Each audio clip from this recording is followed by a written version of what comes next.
Coming up on Takedown with Chris Hansen. Are you a virgin?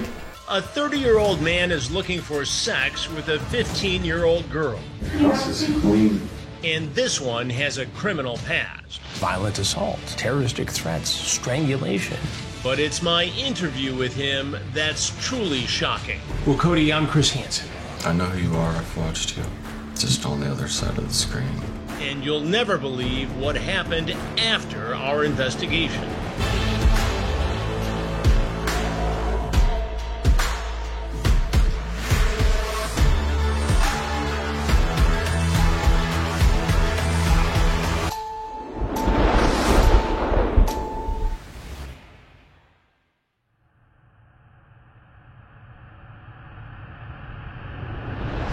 I hope you're enjoying this full free episode of Takedown, but there's something else you need to know. Only a small portion of our episodes are on YouTube.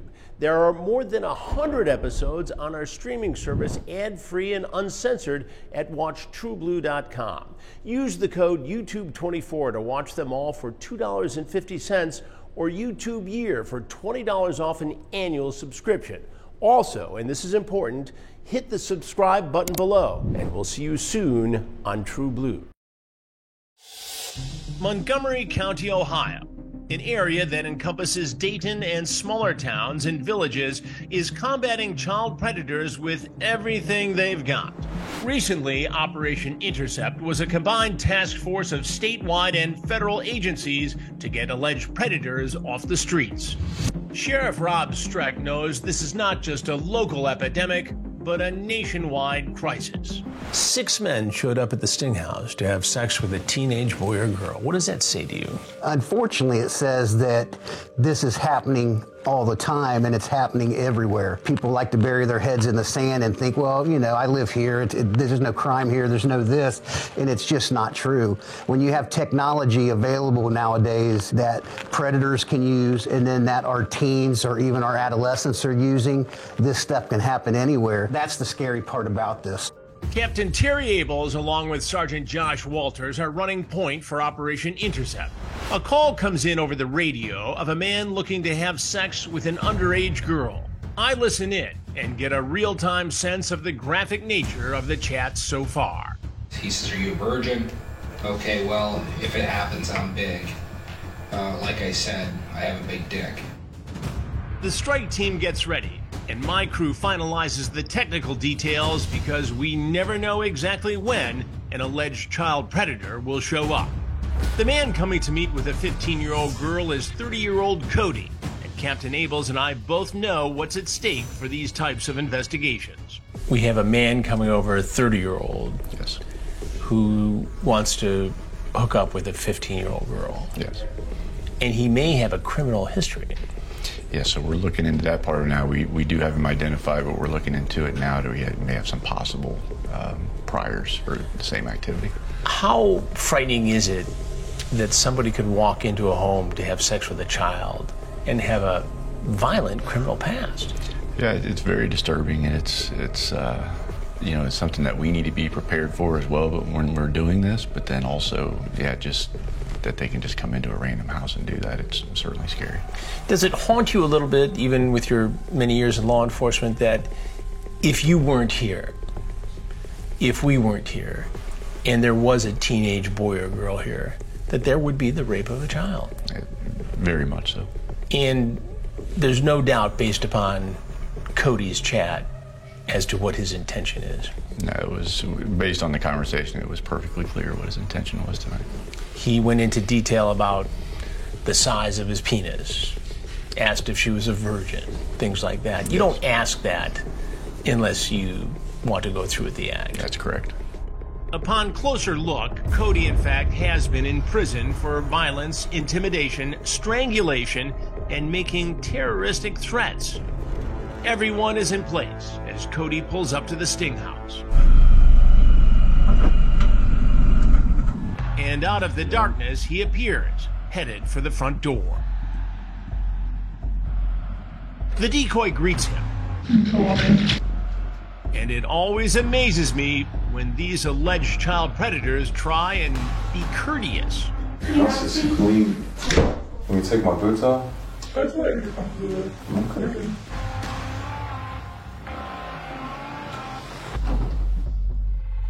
You definitely look like the person. It's almost like you. But I don't even have to try to go like that. Okay. The decoy excuses herself, and the strike team swoops in for the takedown. Put your hands up, don't move. Put your hands up! Whoa.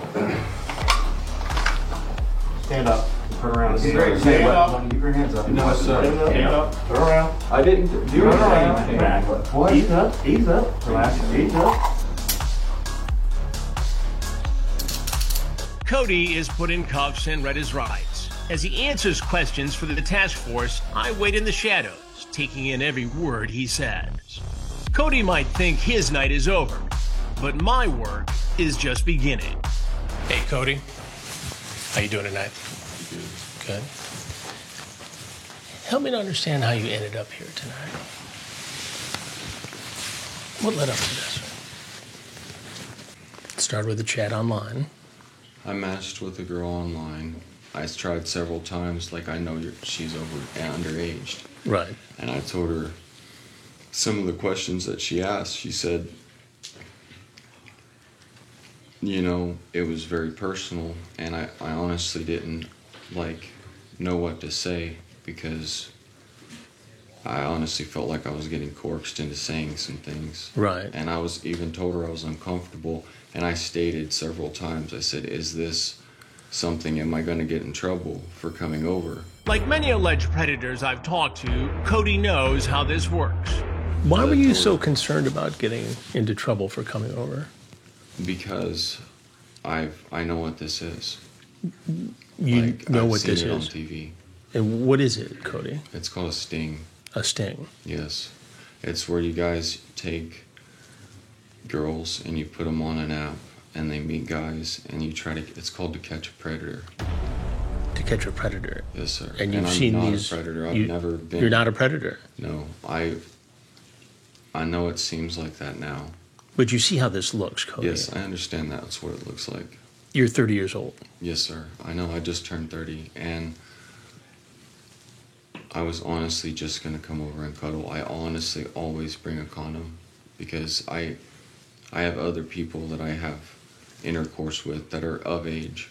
Right. I've never even. And so you were going to cuddle with this 15-year-old and then go have sex with somebody of age, so you needed the condom with you? I always have one on me in case I do, because I do have plans. I had plans tonight with another friend. With another I got friend? home, And yes. who's the other friend with whom you had Her plans? name's Yes, sir. So you're going to come over here and hang out with... Yes, because she said that she was With having some school. Yes, her name's So you're just going to tutor her at school? No, not tutor her, sir. You're going to counsel her, mentor her? Yes, because I have other friends that are just friends that I don't do anything with, that I've never done anything with, that are close to me, that are friends of family, that I mentor, that are going through bullying, for instance, bullying in school. So I was honestly going to come over here and talk to her. The excuse of just wanting to talk to a child or just wanting to mentor them is what I've heard almost every time in every investigations in the 19 years of doing these sorts of stories. And it's one that I never buy. So you're just a mentor? Yes, I was coaxed into talking like that, I feel. Okay. Now, I'm going to share with you some of the things that you shared with this person you thought was 15, and you tell me which part of this is coercion. I'm big. You'll have to lay down and relax. I'll work it in. What did you mean by that specifically? Like I have a big dick. If it happened, I'm big. I'll try to be easy. Pain is only a little, but it'll be okay. What part of that was coercion? I asked several times before if that's what this was. And I never got a response. Nobody ever said anything. She says those don't exist. Those are not real. When you asked And What that's this was, why are you talking about a sting? Yes, sir. Because that's why I was saying those things to try to test her. You were just testing her to make sure it was Yes, okay to come because- over and mentor her? I'm confused, Cody. As in, I This wasn't... doesn't make a lot of sense, your I know story, it don't. you know? Yes, sir. What I'm trying to say is, I honestly was just gonna come over here and mentor her. Mentor her. Do you But I see was why a guy forced. like me She's- would not buy that story? I understand that. And If you were me, what would you think? she asked, what else would you want to do? And I told her, I even talked to her on the phone. And I told her, I said, look, I'm not trying to get in any trouble. I don't want to do that. That's not what I want. Why did you have to explain that your penis was so big you were going to have to work it in and that it might hurt? Why was that necessary? I don't Was that part of the mentoring process? Was that part of the No, tutoring? It's not part of the Well, mentoring explain that process. to me, Cody. Because I'm having a hard time understanding it, quite honestly. It's okay. It's not part of the process. I was being honest, but I wasn't going to do that. Never did I say I Why wanted even to. share that information with a 15-year-old girl? That's creepy in and of itself, don't you think? Yes, sir. She says she's worried about getting pregnant. You explain you'll bring condoms. I mean, what does that mean? How do you get pregnant from cuddling and watching TV if that's really what you were going to do? That's what we were going to do. That defies logic, Cody. I know. Do you know how many times I've heard that story? Yes, sir. More than 500. Now 500. And one. And why? Never did I say that I wanted that. You said your penis was big and you were going to have to work it in. Yeah, but What does that never did mean? I never said that I would do that with her. I even told her I didn't want to. If you go through my phone, I understand, and your phone will be gone through.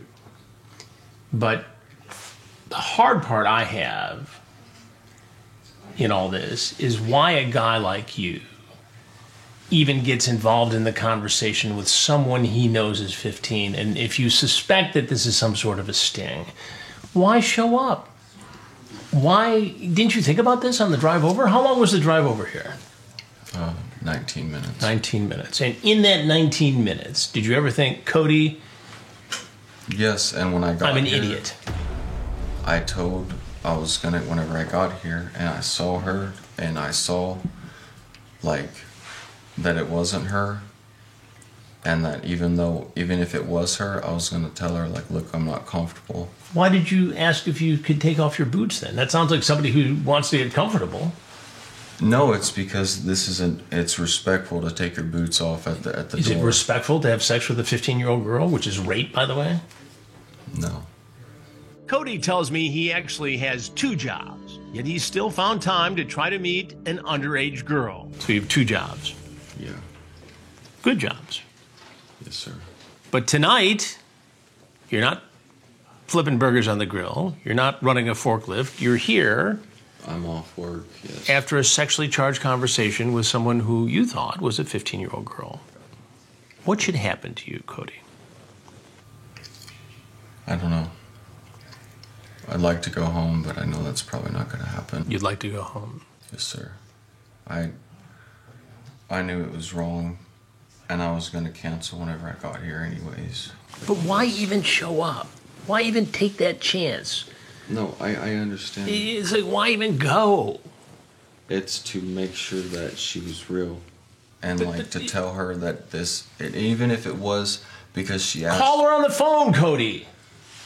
Text her.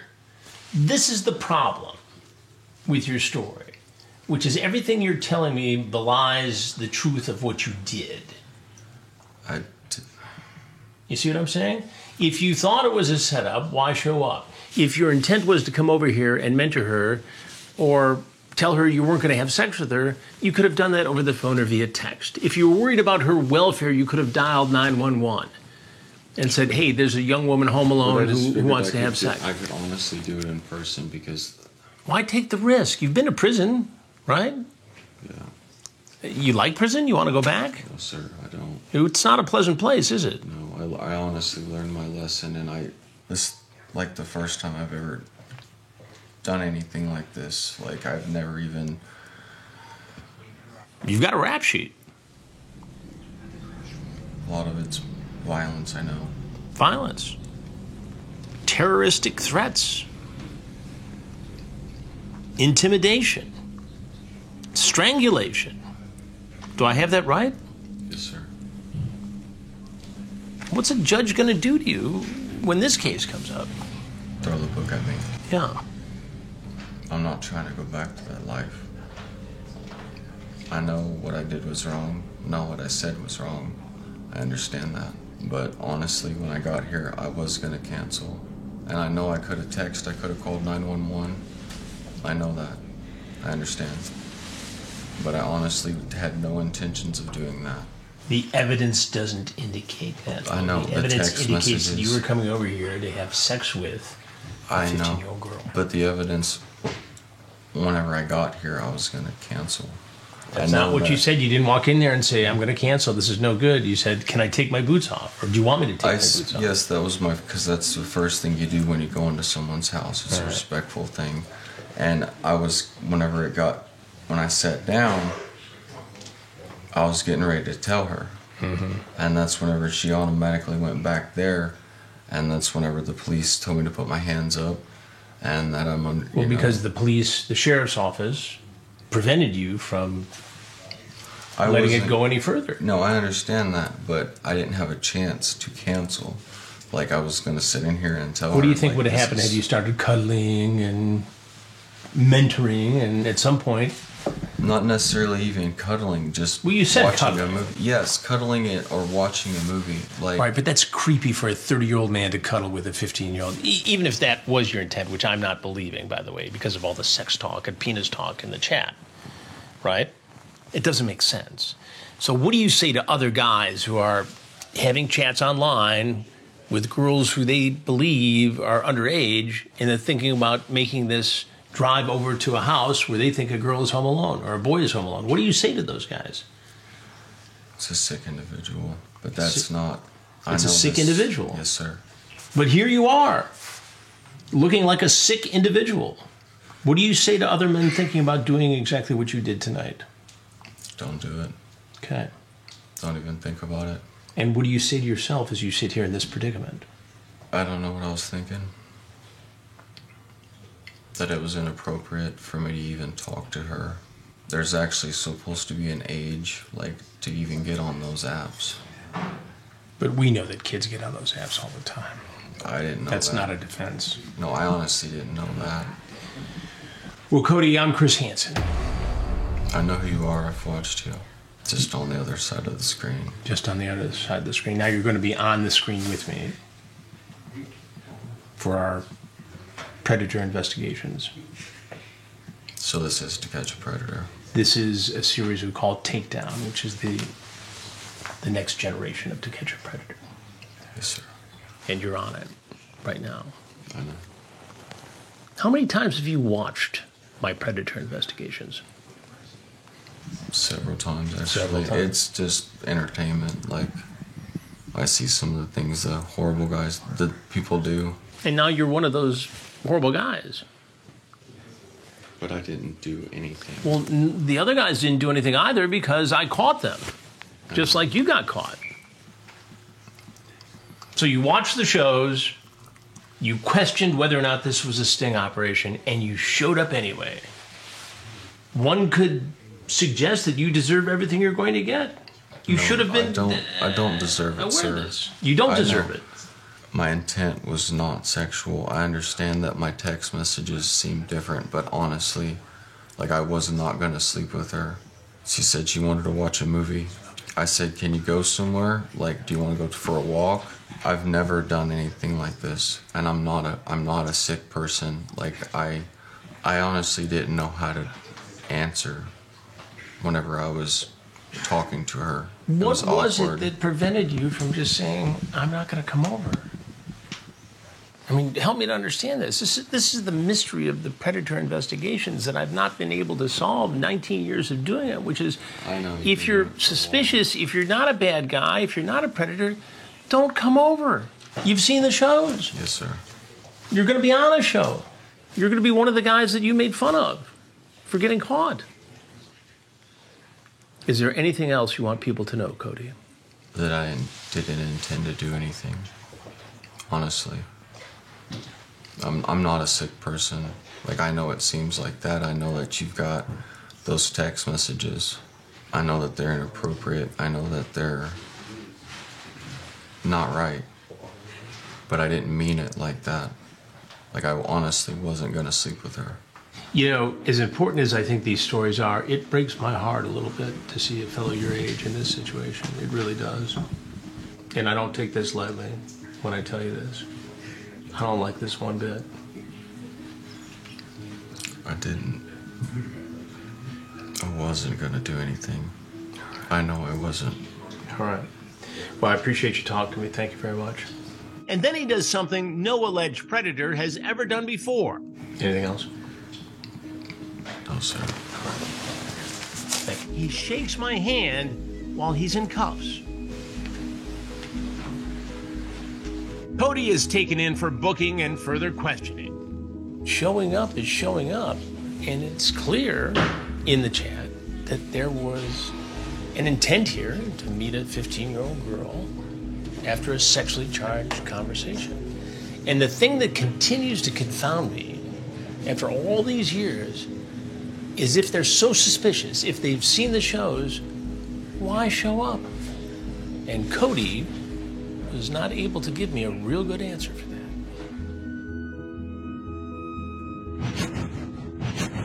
An alleged child predator grooming an underage victim is a scenario Sheriff Strick and I have seen all too often.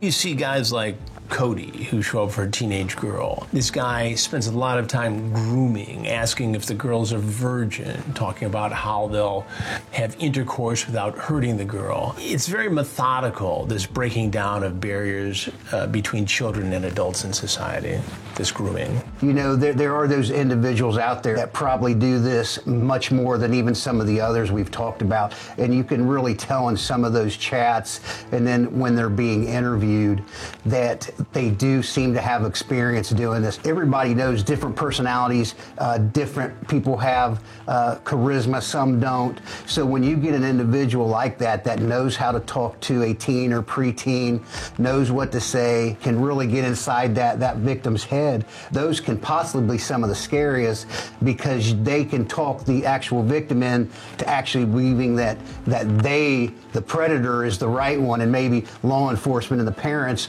are just trying to keep them apart, things like that. It's those guys, mainly guys, out there that can really get in the child's head and cause even more issues later in life and down the road. I asked Sheriff Strick about Cody's criminal history and the concerns surrounding his actions on this evening.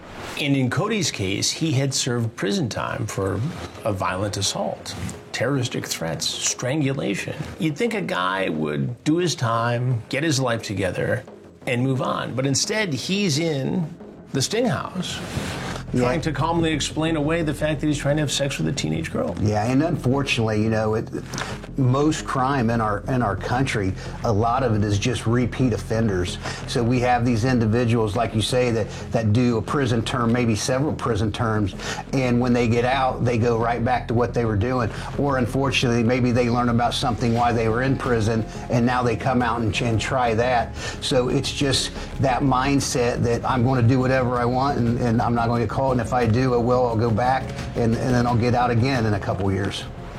In a dangerous and disturbing twist of events, Cody found himself in trouble with the law again. Just 15 days after showing up at Operation Intercept, Cody was arrested by the Troy, Ohio Police Department. He was found at a motel with a 14-year-old girl and accused of sexual activity and even making a video with the minor.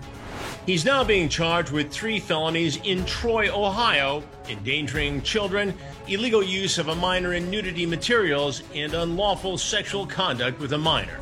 He originally pleaded not guilty to the charges. However, court records show that he has a change of plea hearing scheduled for July 24th. For his charges in Montgomery County, a grand jury has indicted Cody on 2 charges. 1 count of importuning and 1 count of possession of criminal tools. The case has now been turned over to the U.S. Attorney's Office for possible federal prosecution. True Blue is the premier source for true crime shows and documentaries. Be sure to check out our full lineup and previous episodes of Takedown at WatchTrueBlue.com.